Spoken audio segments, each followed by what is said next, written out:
Good morning all. The third day of the conference and the day after the vibration night, so you made it. I'm not sure, or you went back to the hotel, or that you just went from the vibration night to the conference again, but welcome. You're here. Probably there are some people having some issues with the traffic jam, we understood, and there are some problems with the S-Bahn. So hopefully they will join some other people also later on during this, and we will keep the end time of this very nice panel in this case. Also, I would say a warm welcome normally to our panelists. Only a warm welcome is always difficult gathering this topic of this panel, of course, sustainability, climate change, and then warm is not a good word, probably, but I hope you understand that you're very welcome. And I think we have a very interesting lineup in this case, because we have companies, we also have organizations, there's the sector organizations, and even an investor. So we have the several point of view on sustainability in the strategies of our sector, and how we can go further together, like Raf yesterday mentioned in his keynote, to come together and working on decarbonization and the other topics of ESG in this case. First, we will have an introduction of each speaker for a few minutes, and afterwards we have some questions to discuss with the panelists. So may I ask Robin to start with the first introduction. Sure, thanks a lot, Jeroen. A great pleasure to be here. Hi, everyone. So Robin Zerker, I work for the International Telecommunication Union, which is the UN specialized agency for digital technologies. We're actually the oldest UN agency. We exist since the dawn of the telegraph in 1865. What's rather special about us as a UN agency is we don't just have 193 member states, we also have over 1,000 sector members, academia members, international organizations and industry associations among our membership. So what we do is we allocate radio spectrum, satellite orbits, we develop technical standards to make sure that networks and technology seamlessly interconnect, and we work a lot with developing countries to help them increase access to infrastructure for connectivity. So our two strategic goals are universal connectivity and sustainable digital transformation. And in my role, I'm coordinating environmental sustainability across these different areas that I mentioned before. So the intersection between these two strategic goals is how do we connect the currently 2.6 billion people that are not connected yet, but make sure that the digital technologies, greenhouse gas emissions, energy consumption, and e-waste does not continue growing as it currently is. But hopefully we'll speak more about this in the panel. Thank you, Robin, for your introduction. Jacek, may I ask you, as a point of a company, in this case, in the sector? Hello, good morning. Thank you that you joined our panel today. It's good that there are not too many of us, because it's easier to start. I'm from Poland. I'm responsible for Nexera company, the pure wholesaler established in Poland in 2017. Yeah, and what we are doing is just delivering the fiber cable to the houses. We are not owned end users, we just connect the houses. Open access to everybody. We have more than 60 independent internet service providers connected and using our network. And we are constructing in rural areas, small cities, small towns only. We are not competing with big names. We rather cover the white spots where the fiber didn't exist before.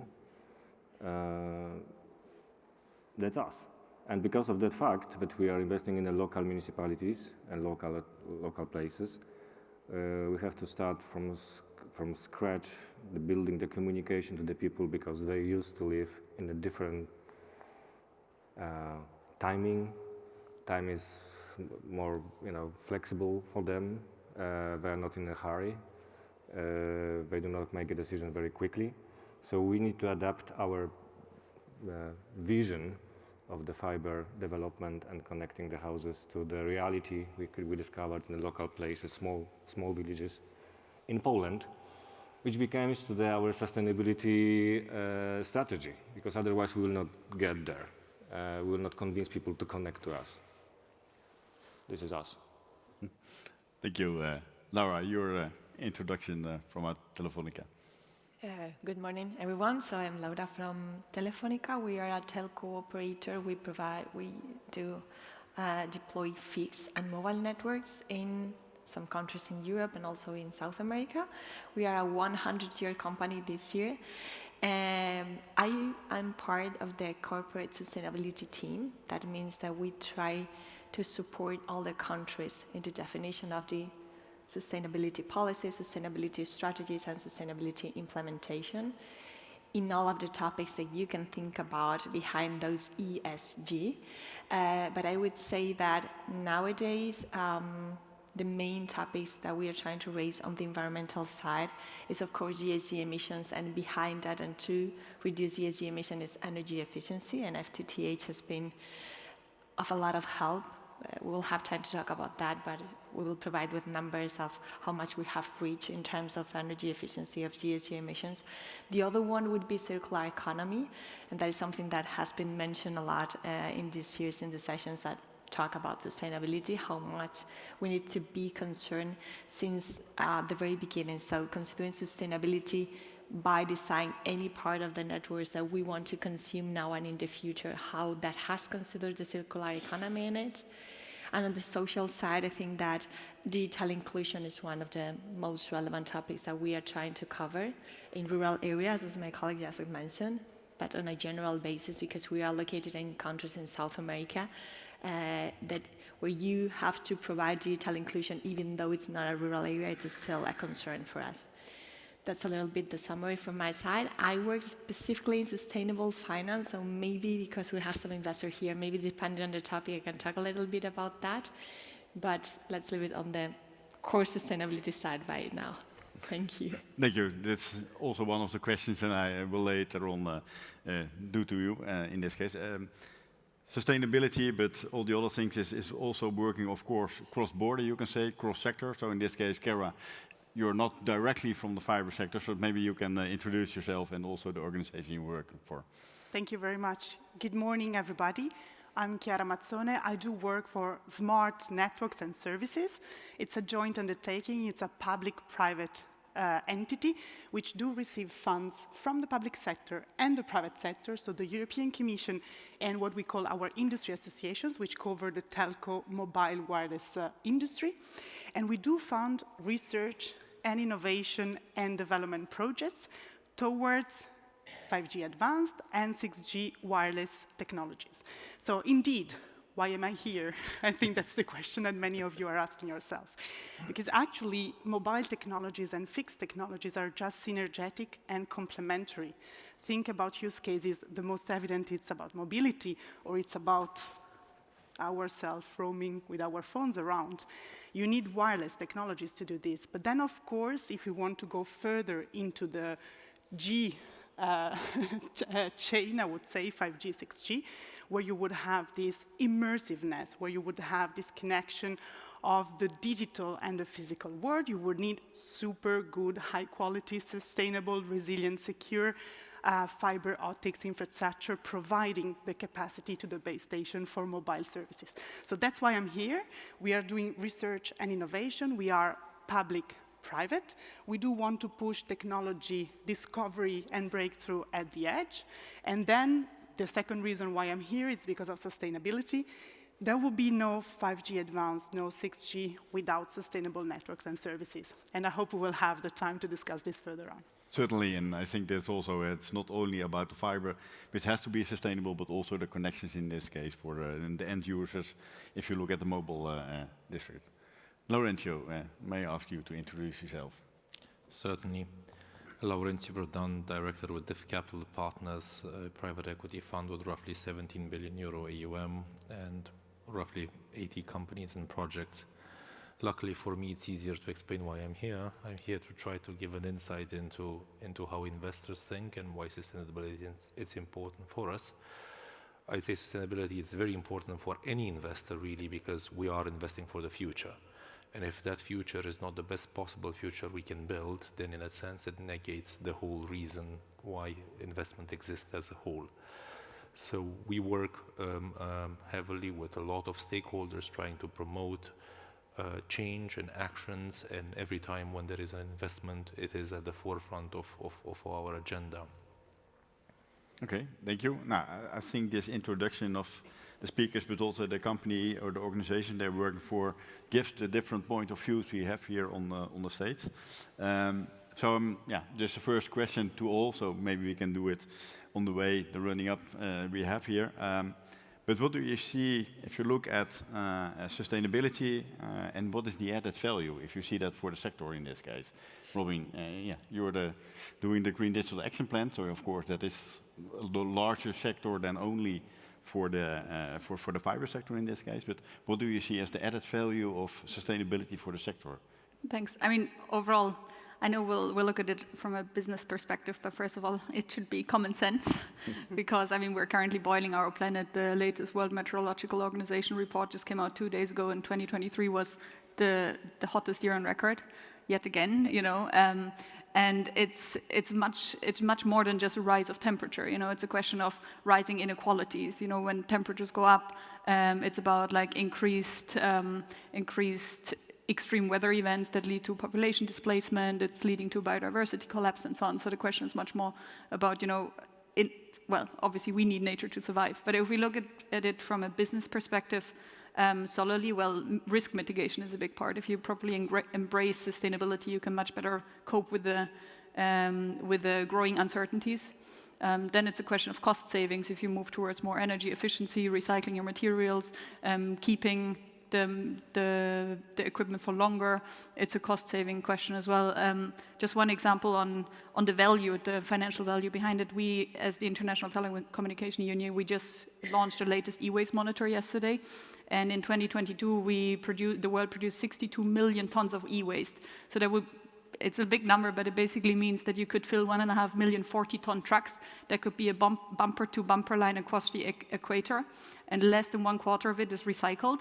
So that means it's billions of US dollars worth of natural resources that could be used if you properly recycle it, but only like less than 1/4 of it is properly documented as being collected and recycled. So it's a big like economic loss as well.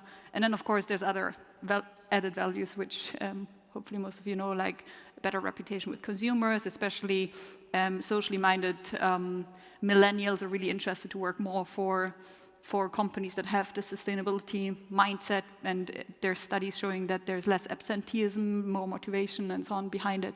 And then, of course, I think it's also more interesting for investors, but we'll probably hear more from Laurentia on that.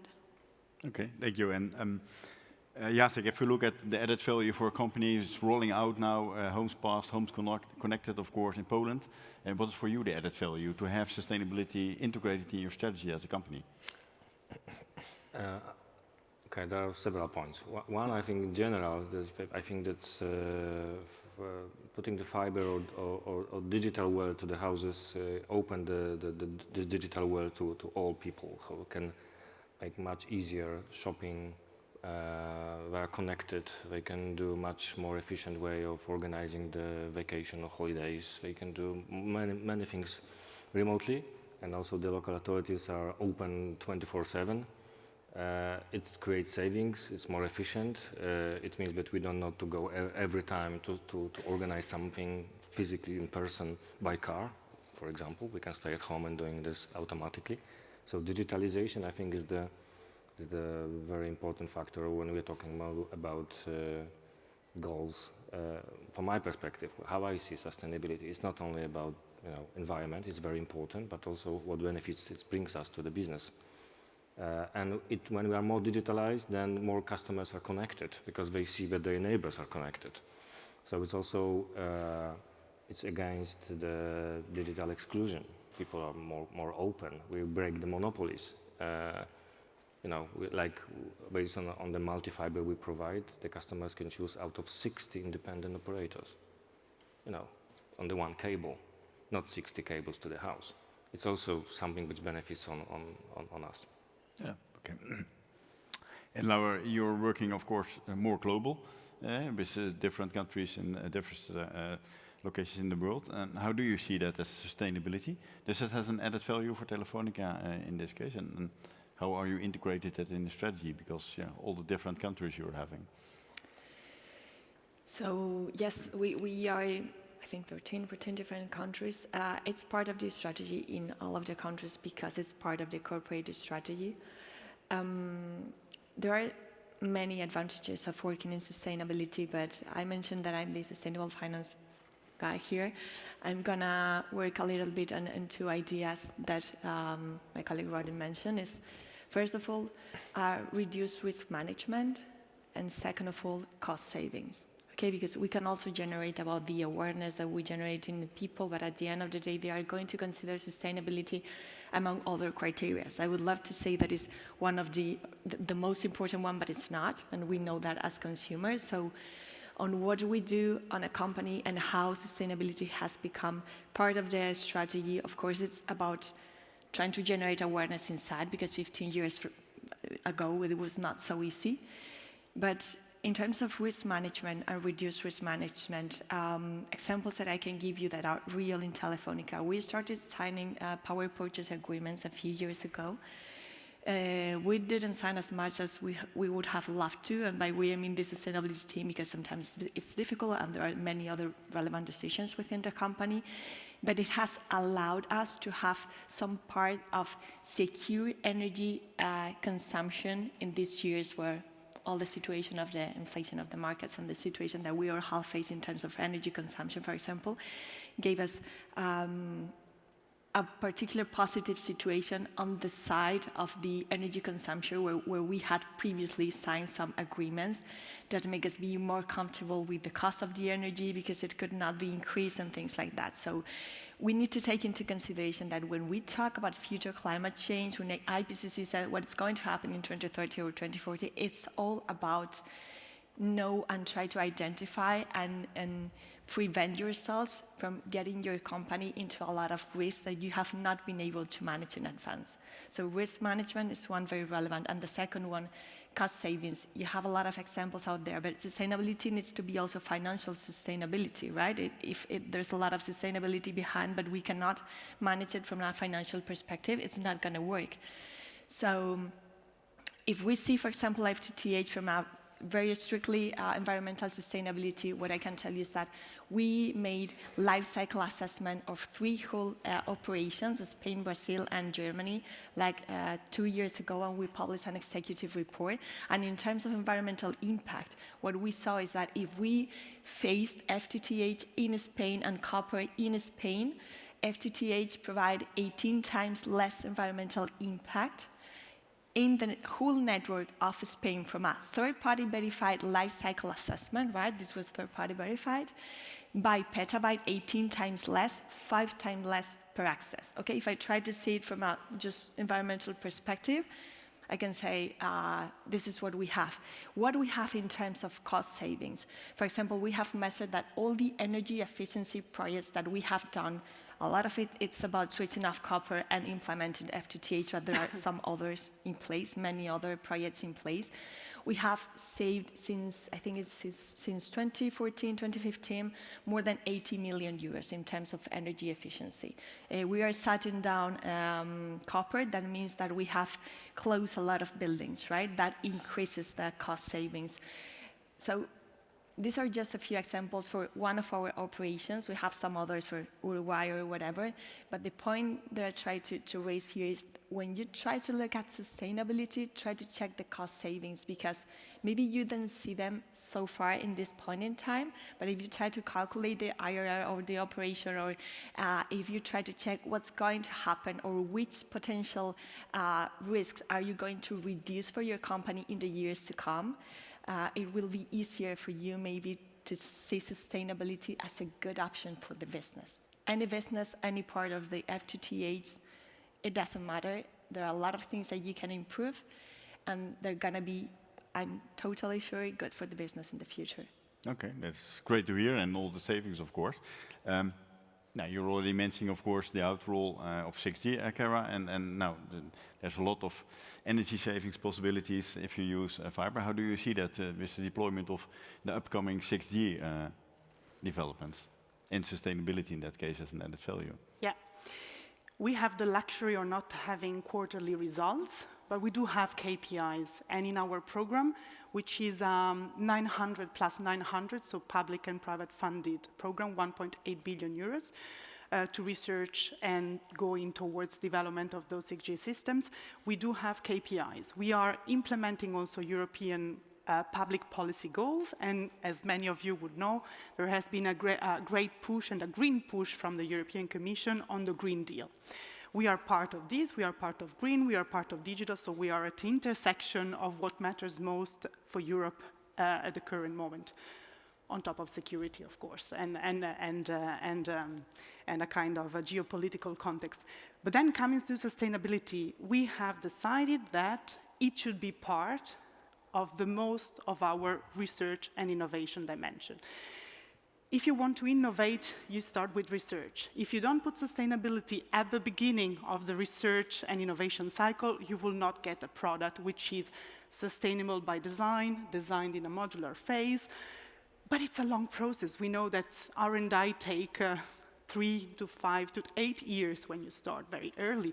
And these are complex systems. These are systems that do mesh, fixed networks, mobile networks, but equally satellite networks. So how do you interact to make this worthwhile, and how do you measure, especially? I think we were discussing with some speakers before about measurement.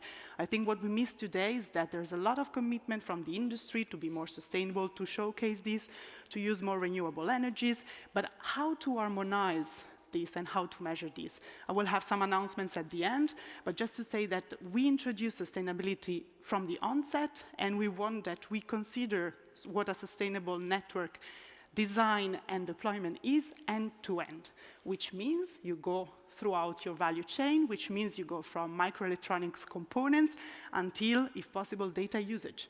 And you consider devices, because of course, these are our end-user devices, but in 5G and 6G networks, you have sensors. These are part of the network. How do you make those sensors, energy harvesting, for instance? We have one project on this. How do you make, the interconnection between the fixed and the mobile network as sweet as possible, as seamless as possible? How do you produce, how do you research first and produce later low-power transceivers? So these are all parts of the reflection that we are taking into consideration.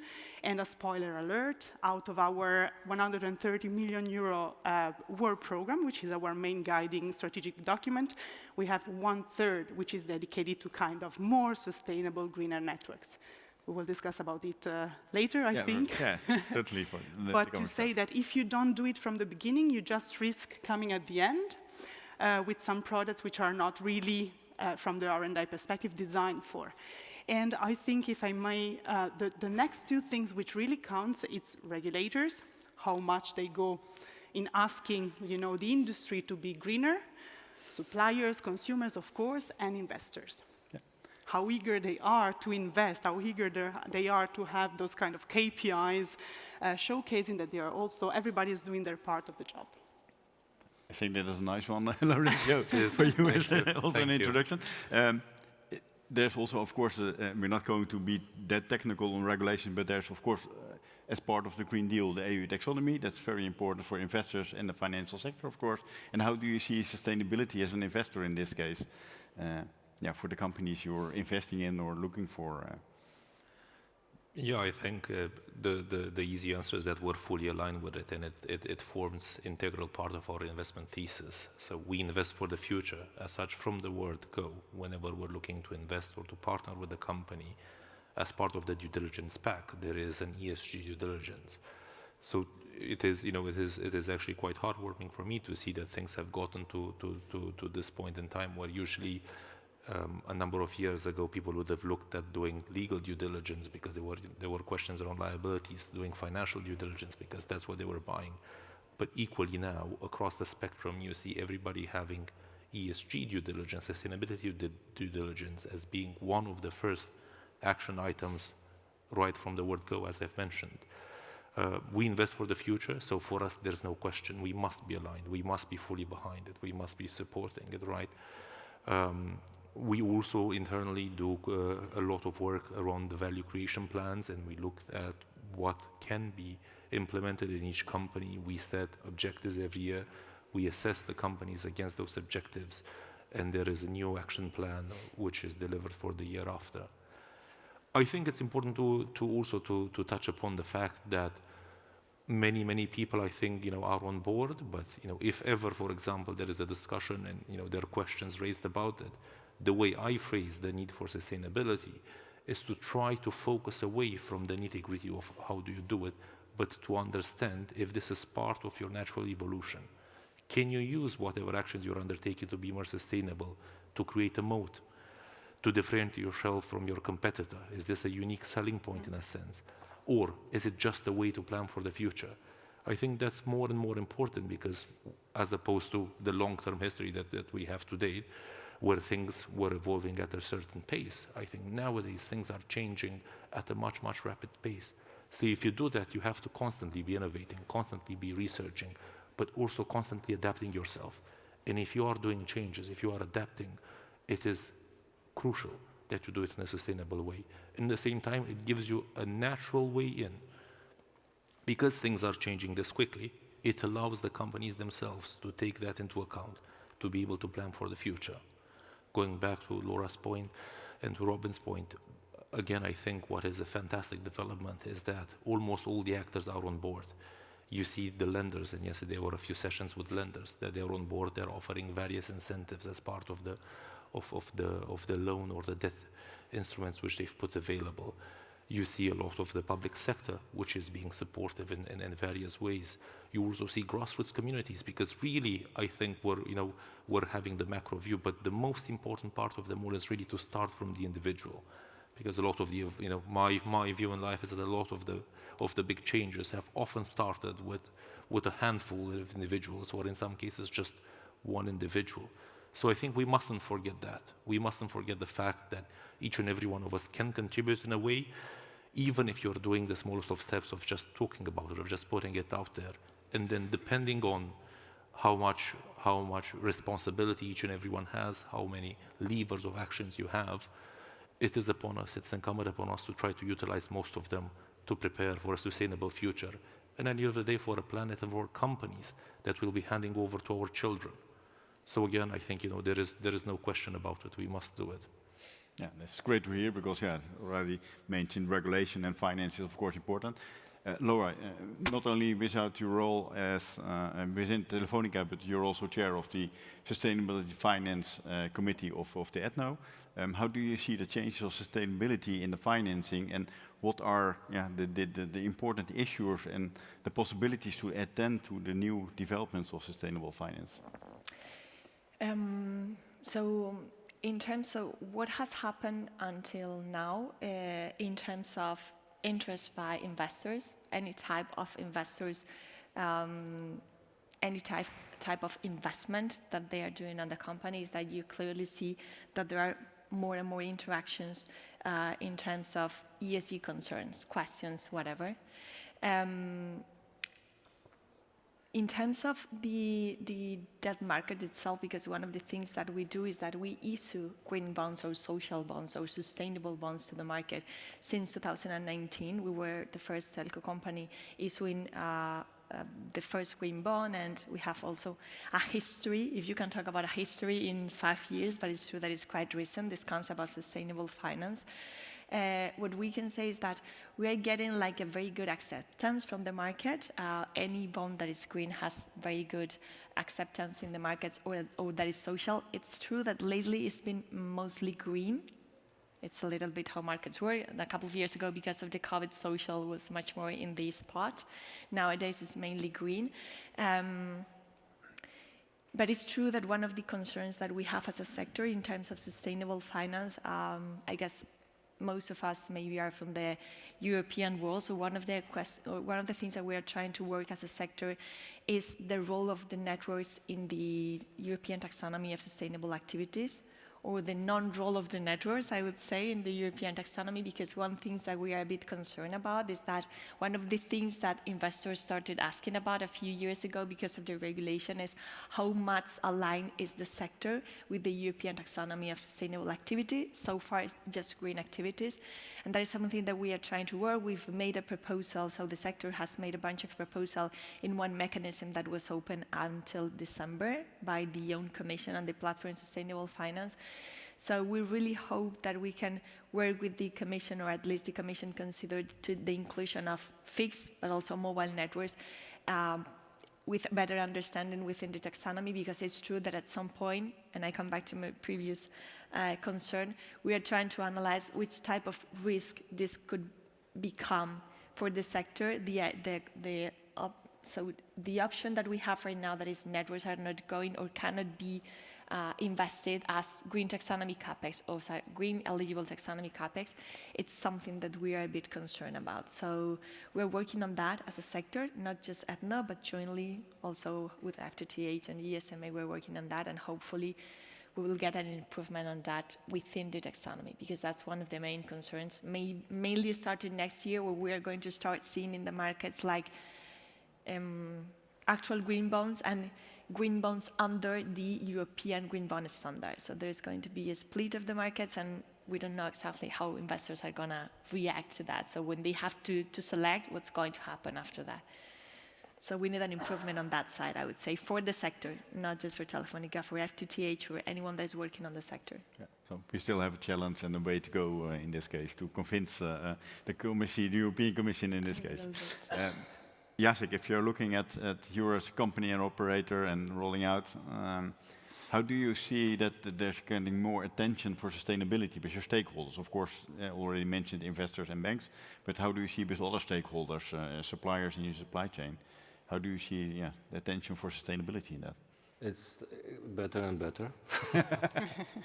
That's nice. But before answering this question, I think the one point which is important, we are a little bit forget during the discussion, is that sustainability is also about the soft thing we have in our heads, in our employees' mindset, how we treat people, how create the environment they would like to work. They can do more. They are open for additional activities to support local municipalities or local people, or they would like to engage in the things which change the world, change something. Small steps, but very important for them. So I think the sustainability is also not only about business, which is very important, of course, because without money we can't create business. But it's also, we can't forget about that people generally are good, and they would like to influence the world they are living in. And we have to create, as the organizations, the environment for them to take out all of these positive things they would like to do. So employees and employee branding is very important also. Very important stakeholder, and you need them also, parts of the supply chain. Coming back to the answering especially for the supply chain and vendors, I think they are when we have started ask the questions about general ESG and sustainability in particular, they first opened their eyes and said, "What?" But second, when they realize that we are really serious and we will not choose anyone who do not sign some certification, or they are on the way to get some certification, we will not purchase any equipment from them. They started to think, and okay, I have to do something. So I think it's also the determination on our side, how we force the market to change, what we are doing in small steps. It's good to have the very strategic goal ahead, 3-5 years ahead, but what we are doing today, what we can do today, and let's do it. Don't wait. We don't have too much time, actually. And of course, we have to have the goals, especially for the guys like you. When you invest money, you need to see this perspective. But on the operational basis, on day-to-day basis, I'm really thinking that small steps, small things, which really get the immediate effect, is very important to engage people. And also our customers. So first of all, we, for example, implement these clauses that we ask for this, how our suppliers are compliant with the strategy of ESG and sustainability.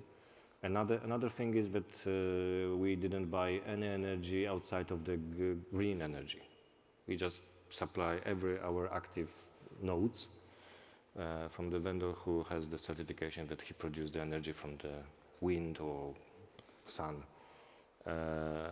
So this is also what we can do to force industrial organization, electricity, which are very big, to change their mindset to thinking, yeah, this is important. I need to invest now because otherwise, in 2, 3, 5 years, I will lose my big customers like Telefonica. I'm pretty sure. But we're thinking very seriously. Oh my God, we are talking about millions of euro we can lose if we not change our strategy. So again, small things.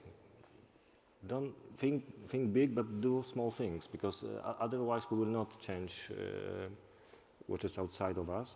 But also to pay attention to the controlling of what you are doing, what mindset you have, how you present it every day. You know, what cars are you using? Electric cars or petrol cars? You know, with which vendors you are working for? With the guy who is compliant with some strategies or the guy who is not because they are cheaper? Maybe you should invest a little bit to change something. So this is what I really believe in, that we should go in this direction. Small steps, but go ahead and don't stop. Don't look back. Step by step, I understand. Step by step, and don't run too fast, but do the right steps in the right direction to the sustainable goal. Laura, you want to attend? I know it's not my turn, but to complement your question, because of anyone on the audience that could be interested, one of the main areas of development for us is, of course, supply chain. Not just scope 3, of course, but also circular economy, as you mentioned, is very, very relevant to the research. So for anyone here that needs to start talking about sustainability or that doesn't know how to, there are a lot of great initiatives and common associations for the sector. You don't need to do it just by your own. It's fortunately in sustainability, at least we work a lot together. So we participated in programs like I don't know, one related with SBTI, one related with the reporting of CDP, the supplier engagement program. We have the JAC initiative. So there are a lot of initiatives within the sector where you have all the main relevant stakeholders. FTTH has created its own proposal, right, for the supply chain to have their own simplified carbon footprint. So it's maybe much easier than you think because there are a lot of companies like us trying to support their suppliers to become better, to have tools in place. So it's not about each one of us trying to do their own battle.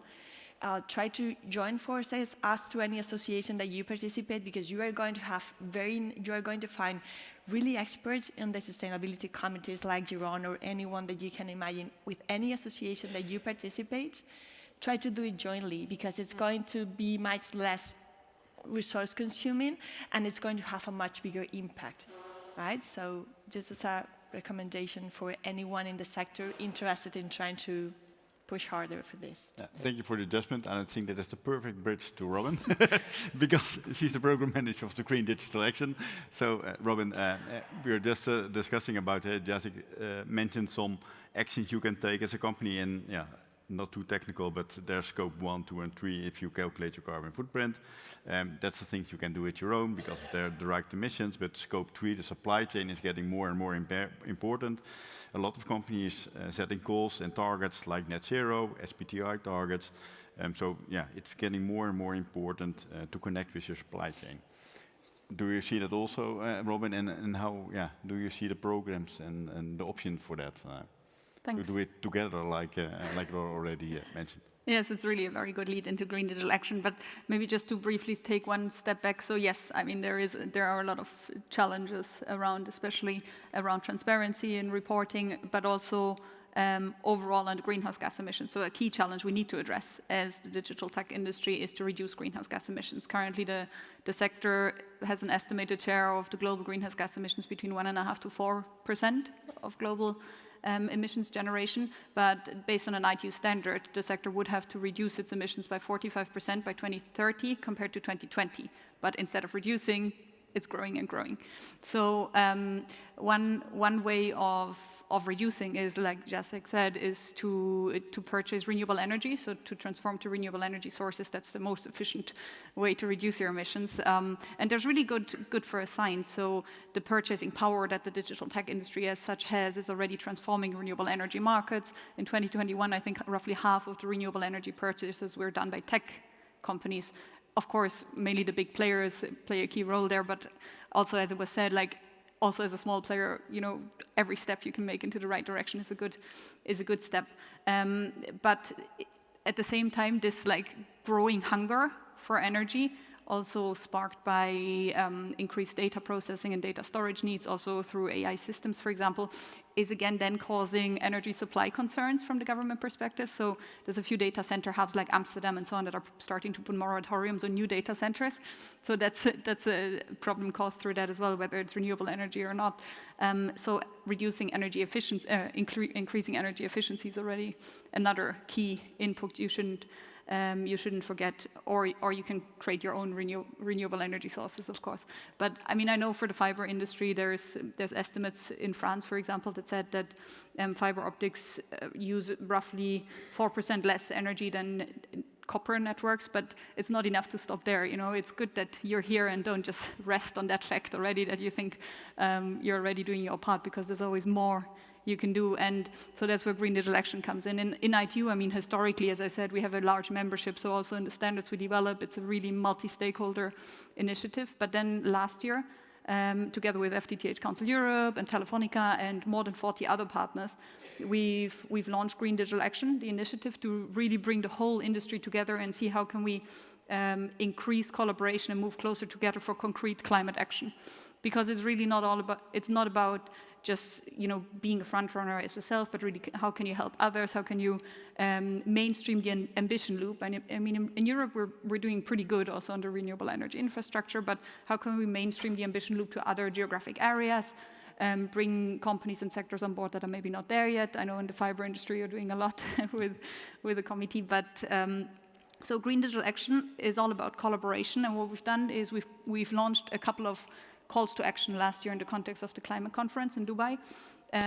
Mainly it's about calling for all ICT sector entities to set 1.5-degree aligned science-based targets, and then reduce scope 1, 2, and 3 emissions accordingly. So, and then with that, publish transition plans and so on.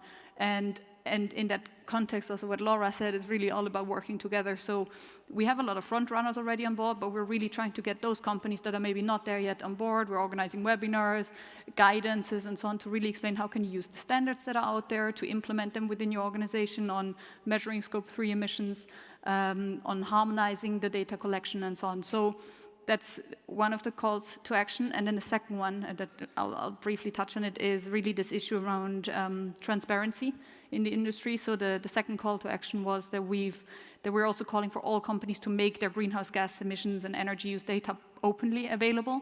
Because as I said in the beginning, the rough estimate currently is between 1.5% and 4% of greenhouse gas emissions, which is a really broad estimate. So, and it's really an issue with the ICT sector compared to other sectors which the government mandates to report, and they have to report it in the context of agreements such as the Kyoto Protocol or the Paris Agreement, but this is not in place yet for the ICT sector. And ARCEP in France is, for example, the only regulator that is compiling industry from like ICT sector data on greenhouse gas emissions and energy. So through this call to action, we're really hoping for the industry to make their data openly available. And we're planning to create a joint database so that you can really see, okay, what is happening on a country level, from a subsector level as well, and so on. So that's what Green Digital Action really tries to do, to move further together.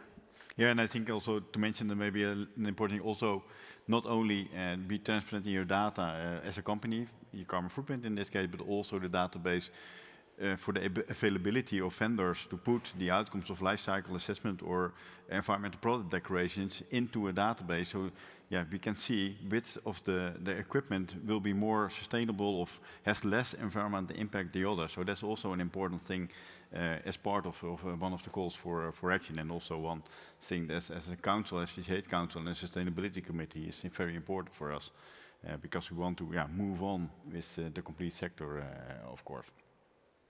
Kara, may I ask you, how do you see its telecom sector?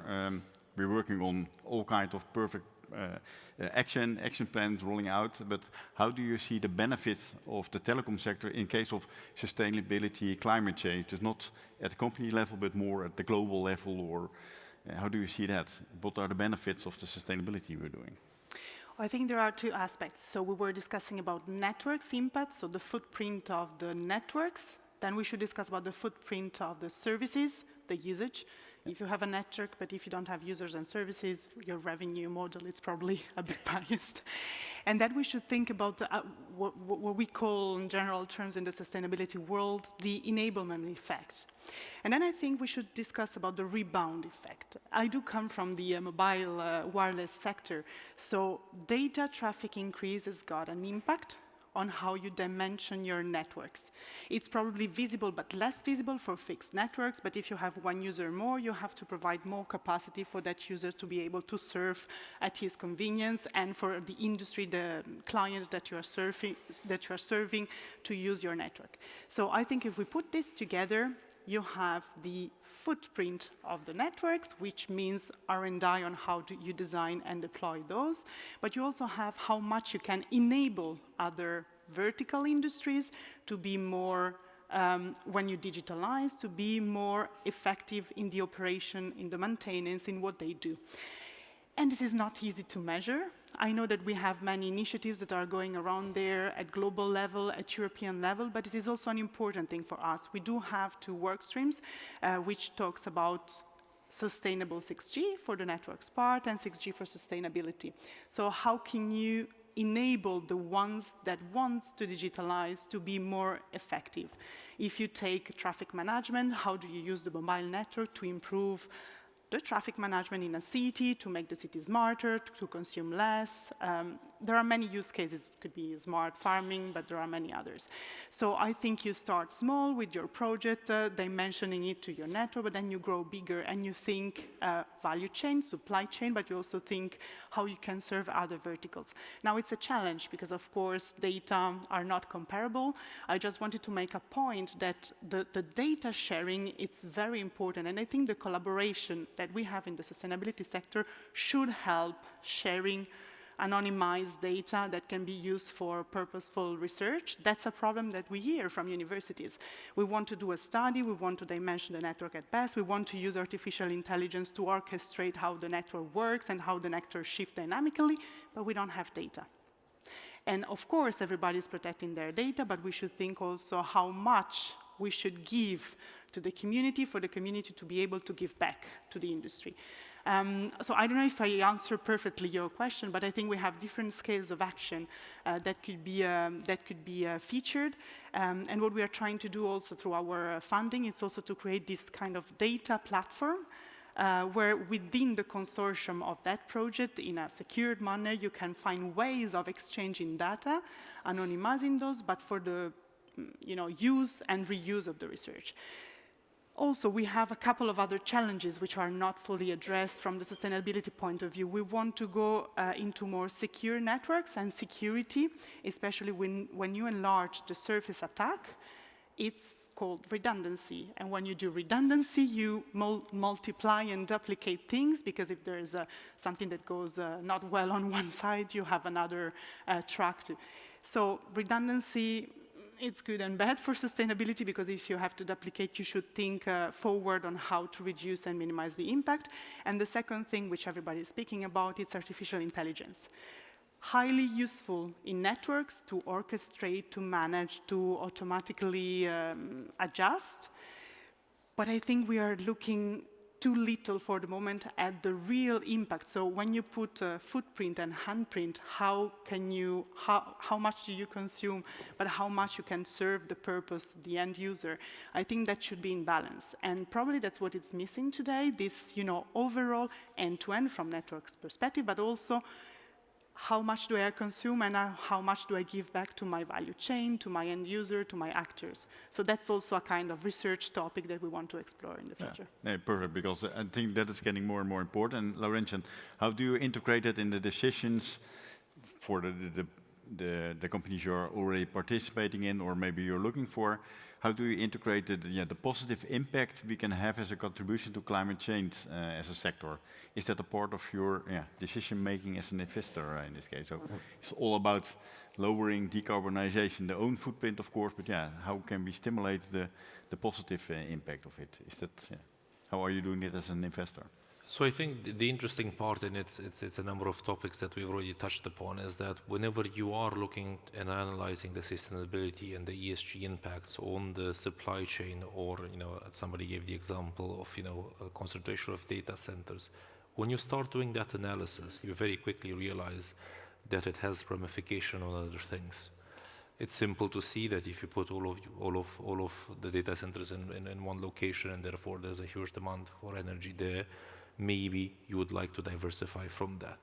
So I think what's rather interesting is that you start with one conversation, but then analyzing the supply chain, analyzing what's happening, you realize that there are other issues that you have to address, and you do them all hand in hand.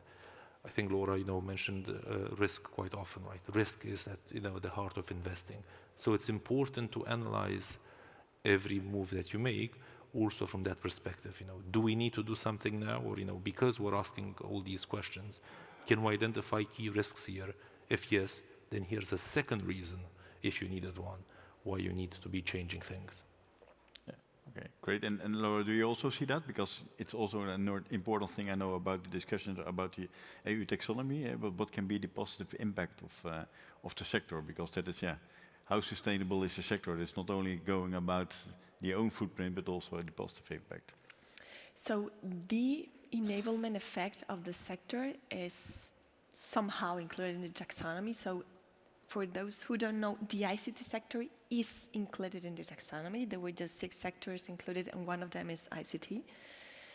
One activity is data center. That is much more clear or easier to understand, right? What is behind that activity. And the other one is data-driven solutions that can avoid emissions, let's say. That's not the specifically name, and it's an enabling activity, right? We call much before this the enablement effect, but within the taxonomy, the activities that are able to other activities to reduce or to avoid emissions are also called enabling activities. So somehow a part of the business that not all of us, but some of us in the conference do, are included in the taxonomy. The point is that, as always, it's a bit difficult to understand and quite difficult to comply with. There are some references of standards that you can comply with, like an ETSI, but it's extremely complicated to comply with that. So there has been a coalition working within the Connect Commission that is developing a methodology. Let's see if the end of the methodology helps a little bit more, because one of the ideas that is not still, or that you cannot see exactly in the disclosure, is that not only the developers, but also the users, that's the point that Kira made, report on the green investments in digitalization. So using that activity, one of the options that we have is to start seeing how other, for example, the energy sector, invest in, at least in the definition that the European taxonomy has made for the enabling activity of the ICT sector. Maybe it's not the most perfect one or not the easiest to understand, but there is a way there that should be useful to try to identify data on that side. It's true that so far numbers that are being reported does not reflect the impact of the sector, but that is something to improve also from the, so the platform Sustainable Finance is working a lot nowadays to try to improve things that were not perfect, these and others. So hopefully we will see some improvements there too, because so far the numbers that you can see are not big enough. It's true also that we are talking about just big companies reporting under taxonomy so far. So it's true that there are a lot of SMEs working a lot on any kind of ICT development, right, that can also help to avoid emissions and that do not have to report mandatorily under taxonomy. So it doesn't mean that just the numbers that we are seeing are the numbers, but we need some improvement also in the understanding way of the taxonomy so that we can leverage a bit more what's behind that. Okay, yeah. Great to hear you're working that hard on that. Of course, in the audience there will also be other companies and we also have to learn from each other in this case. So referring to the calls of action Rowan mentioned, Jacek, I'm interested, you already mentioned some actions you're doing, renewable energy and what kind of vehicle are you driving, but do you have really concrete goals already or targets as an organization set, and what are they? And our main target is to be happy. That's also very important. Bring money to our investors. But of course, the third target is to be sustainable. And the question is all the time, how high the sustainability target is in your goals. It is in top 3 today. It is in our hands. And but we are rather focusing on a short-term targets. Short-term, I mean 1-2 years. What we could do now to really make the change, make the difference. We are not ready yet because we are still deploying our network to say, for example, how much energy we will use. So where we would like to be in 5-7 years from now, because we are still constructing. So it's very difficult to judge the right goal today. But we know, for example, that we order only green energy. You know, we can do something. So I think it's a little bit too early because companies is too early stage to really define the specific goals where we would like to be in 3-5 years. But we are steering and working on this way from the beginning. We are not doubling the infrastructure. We don't have own data center.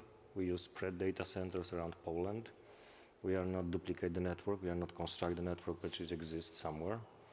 So you know, we are trying to utilize as much as we could. We are not also, we as a telecoms, we are not master of many things. We're thinking we are. We are the masters of IT, we are the masters of marketing, we are the masters of product, everything. But actually, we are good in the delivery of the services, telecommunication services. Of course, everything is necessary, so that's why I also believe in outsourcing. We are not construct, a lot of competences inside.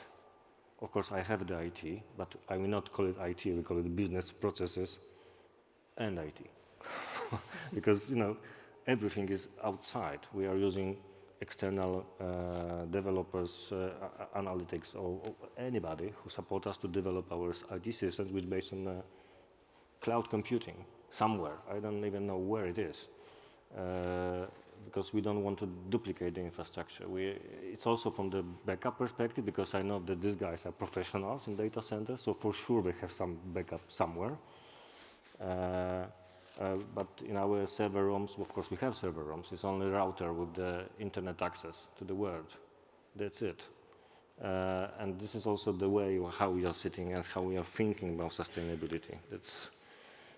It's difficult to set the goals because we are still constructing, and it's difficult to make the point where we are when we would like to be. But we are trying to use as much as we could available paths to be as neutral as possible for the environment, but also engage people. So we're supporting local small organizations which have difficulties to exist, because we believe in this something that is important also for us. We are not duplicating infrastructure. We outsource as much as we could, and just have experts internally. So this is our approach. And I also trying to convince my colleagues from big names to starting to use as much as we could existed infrastructure, existed companies. Because, for example, I don't like the situation when someone is constructing on my network. Hey guy, I already built this. Maybe you can build the other ones. And the same I'm thinking on the opposite side, when we create our own data center, what the guys who is belonging and earning money on data centers thinks about us. Hey guy, I'm here, why are you not using me? But I coming from this world, I worked for this 30 years, so I know that we would like to have everything by our own cables, own IT, own servers, own teams, because we are the best in the world, but we are not. There's someone else much better than we, and use them. Don't create a special department, divisions, because we are thinking we are the master of everything. We are not. I think that's the problem. It's also the discussion. Apart of me, of course, if you because look I'm at the best in everything. With the overbuilt questions and situations, of course. Laura, as a Telefonica, what kind of goals did you and targets maybe you already have as a company, and how are you on track for that? We have a bunch. Of course. We have too many, but maybe I can mention a couple of them. Like in terms of emissions, that is one of the main concerns of any industry. It doesn't even matter that is the ICT sector. We have a pathway to become net zero by 2040, scope 1, 2, and 3, all the markets. it's true that we already have a history that maybe help us a little bit more to create the numbers for the future, right? So because we have already reduced, for example, 86% in scope 1 and 2 since 2015. That means that it's almost 10 years getting data, so maybe it's a bit easier for us to work on that, but we have specific numbers.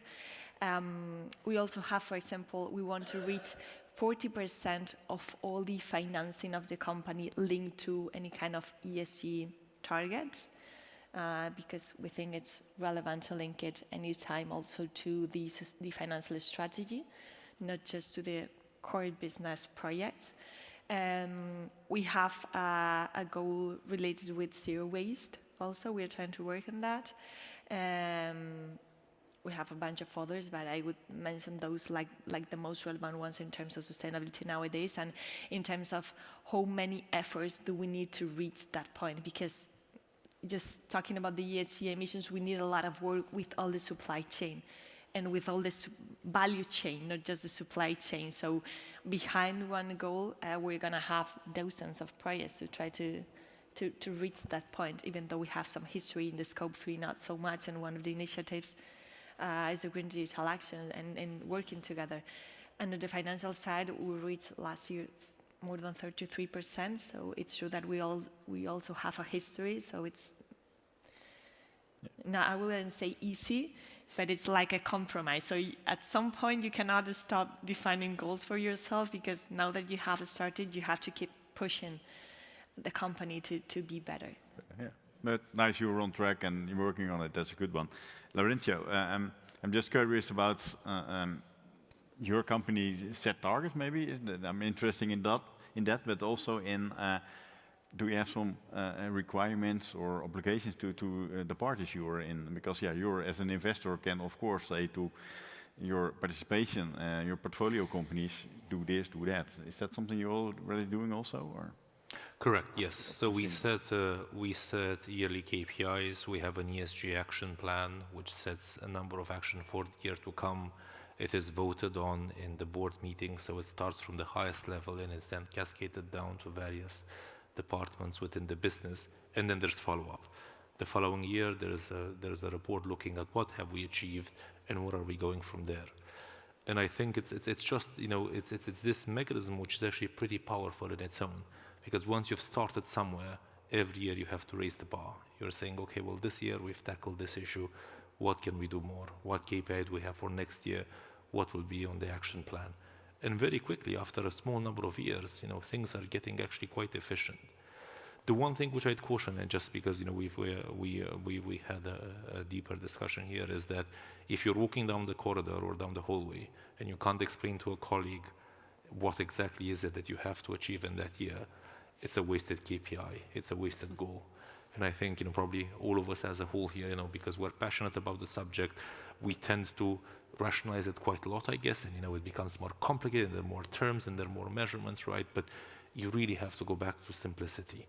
If something that you're doing is not easily explainable, people will not buy into it. Your suppliers will not buy into it. So I think simplicity is really key. That's message number one I would put forward. And then message number two, as I think Laura touched upon it, 2025 is really close. And I think there's a number of players who have made some pledges. So I think we should not forget that. Although those goals, you know, might be considered easier or whatnot, but I think it's really important that come next year, there are a number of announcements which are being made. People are reporting against what they committed themselves to do. Because if you don't do this, if you don't create this positive reinforcement, then it's much harder to achieve higher goals. And I think, you know, it's all circular, right? It goes back to the main point of we must do this. There is no way out of it. Okay, just keep it simple. That's also one of the things.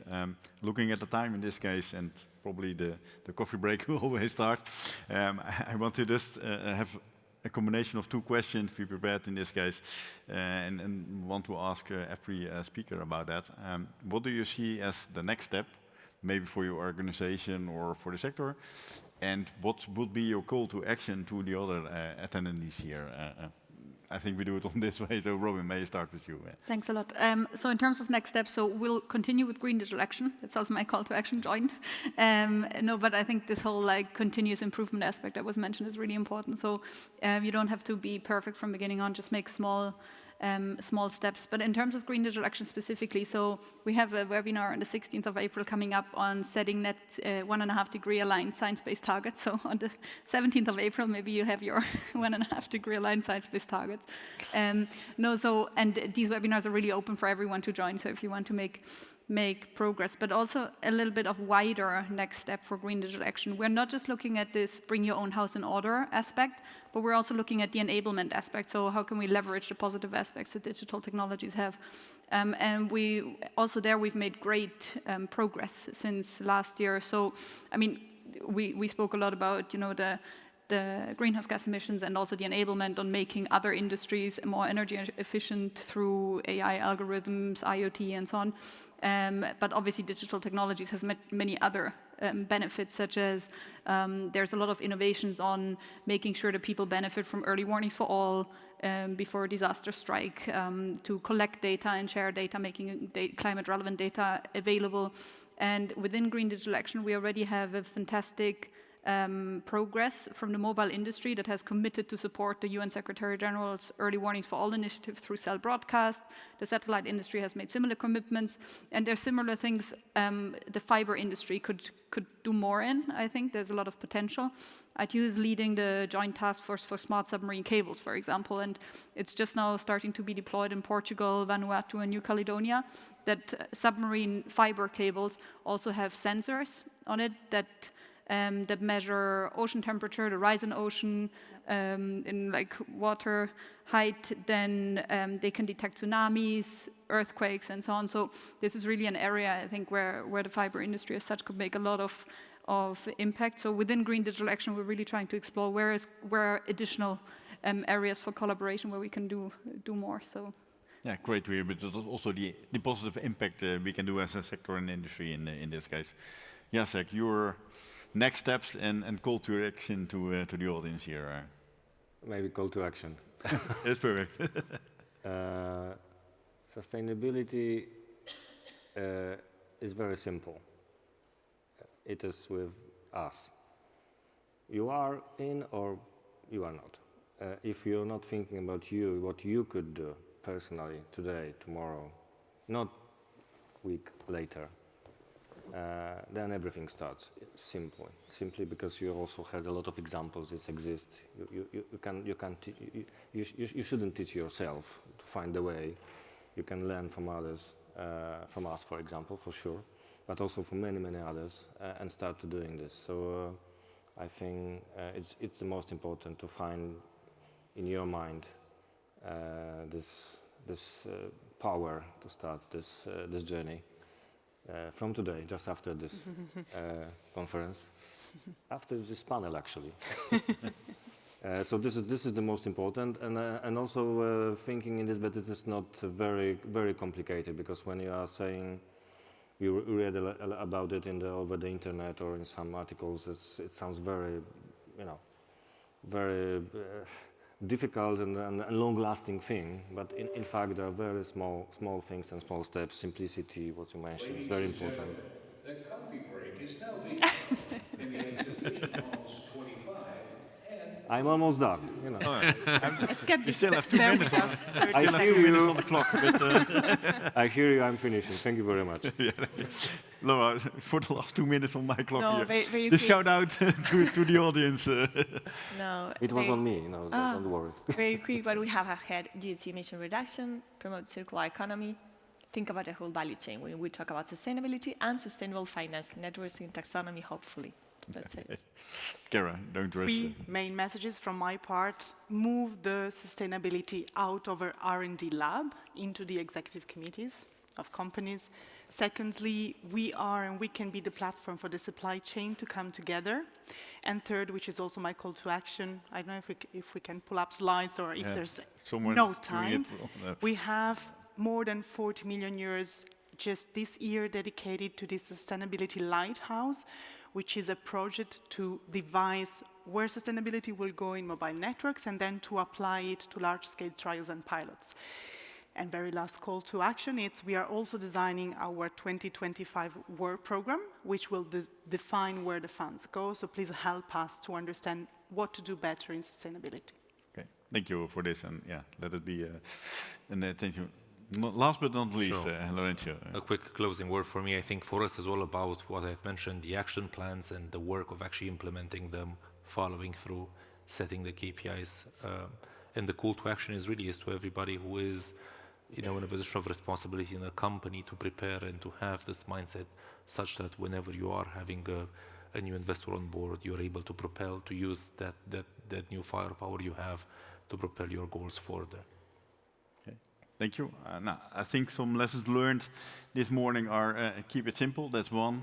Do actions and do it step by step. I heard use the programs and other activities which are already available, like of course mentioned by Robin in this case also. And so I think those are the lessons learned for this morning. A little promotion, if that's possible, for the FTTH Council and the Sustainability Committee. I'm chair of that committee, so if you want to join this year, this committee, please reach out to me, then we can include you on the list. Every 6 weeks we have an online meeting, and we're talking about all these things, and it is learning about each other and learning together and help the sector and the members, of course, further in our journey on sustainability. So reach out to me if you want to join that from the coming next one. I want to thank, of course, the panelists for all your contribution, and a big applause for them also. So I think giving them a big applause.